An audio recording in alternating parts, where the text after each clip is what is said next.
Hey guys, hope you're off to a great day so far. It was a late night for us at Smarter News because we were watching something brand new. There is a new House Select Committee. A select committee is usually established to investigate a specific topic. So we had the House Select Committee investigating January 6th, for example, during the previous Congress. This Congress, there's a new House Select Committee that's looking at China, and it's a bipartisan committee. Their first hearing was held last night, and it lasted 3 hours in prime time. There are several reasons why I think it's really important to sit up and pay attention to this committee. First of all, the fact that it was even established is important. It's also bipartisan. There's almost equal number of Democrats and Republicans. There is a Republican chair because the Republicans hold the majority in the House of Representatives. If the Democrats did, it would be a Democrat chair.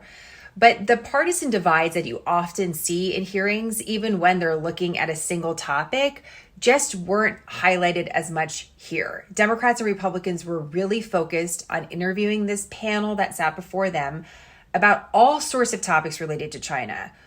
What do we need to know and why it matters?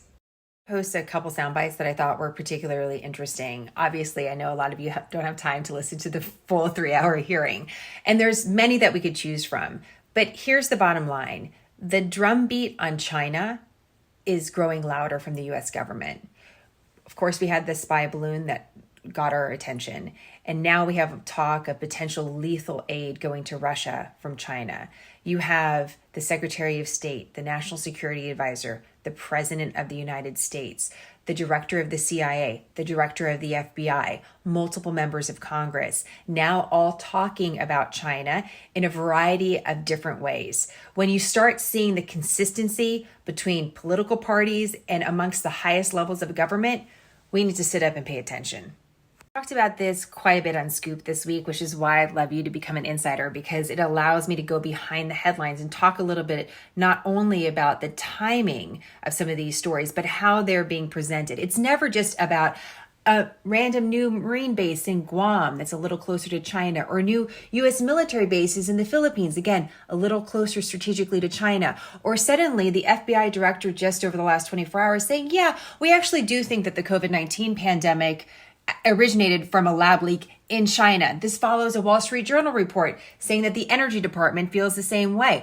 All of these stories are happening in a constellation. And if we just sit and listen, we realize that China is an extremely high priority for those at the top level of government. You might be saying, okay, great, Jenna. Like, what does this all mean? Why does this all matter? Are we going to war with China tomorrow? Like, let me know, like, bottom line this for me. No, I don't think we're going to war with China tomorrow. Someone knock on wood. I mean, it's been an unpredictable couple of years, folks.